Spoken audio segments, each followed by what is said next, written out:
welcome to this week's video. It is Wednesday the 8th of July and I'm finally getting down now to sit down and film a video about my egg pickup.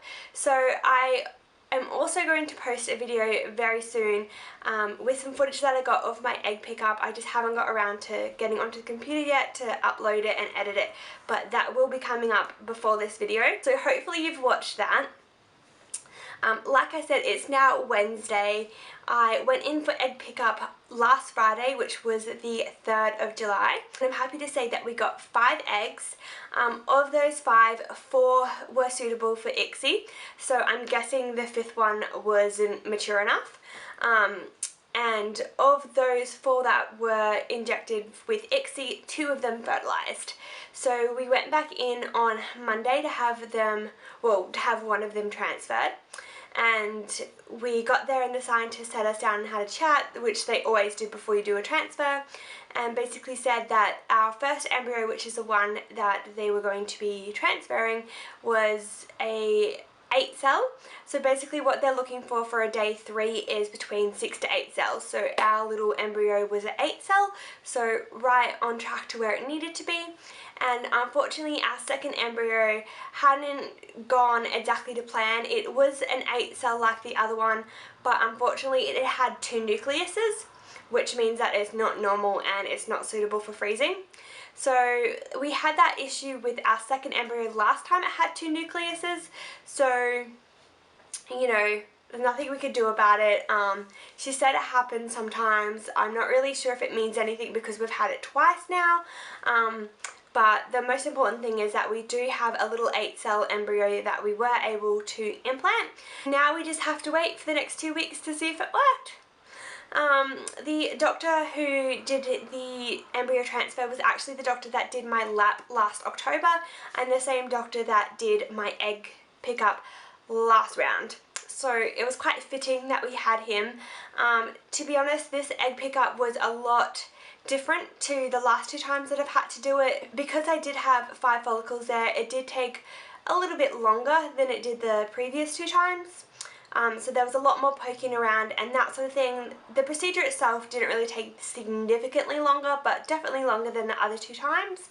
So I have noticed that after that I've been a lot more tender than I had been the last 2 times. The last 2 times it was a breeze. Like I honestly had no pain afterwards, didn't have any spotting, like just felt completely normal.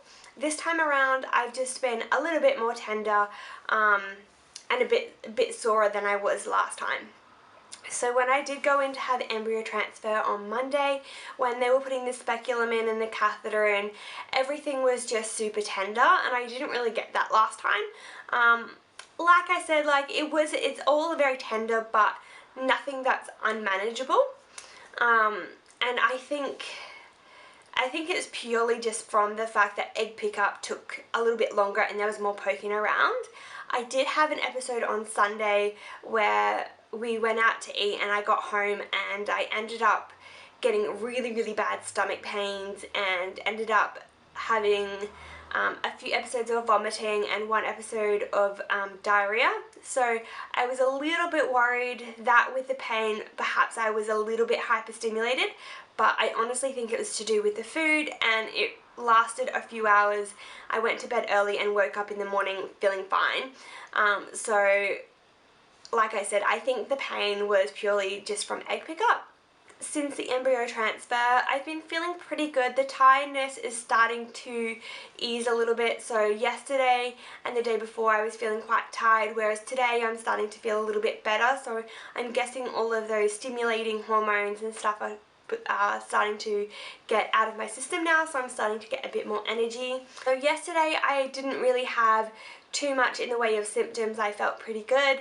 However, that night I really had a restless sleep, so that was last night, and I kind of just felt really tender, I guess is the best way to describe it, but every time I rolled over from side to side, my uterus just felt really tender and a bit heavy, and then if I would try to lift my leg or anything as I rolled, I felt like I was pulling my ovaries. So I don't really know what that was from. It might be a combination of the fact that we did BD and the fact that I'm using progesterone, but it wasn't terribly painful. It was enough to like wake me and annoy me, but I could fall asleep straight after, and I didn't need to take Panadol or anything like that.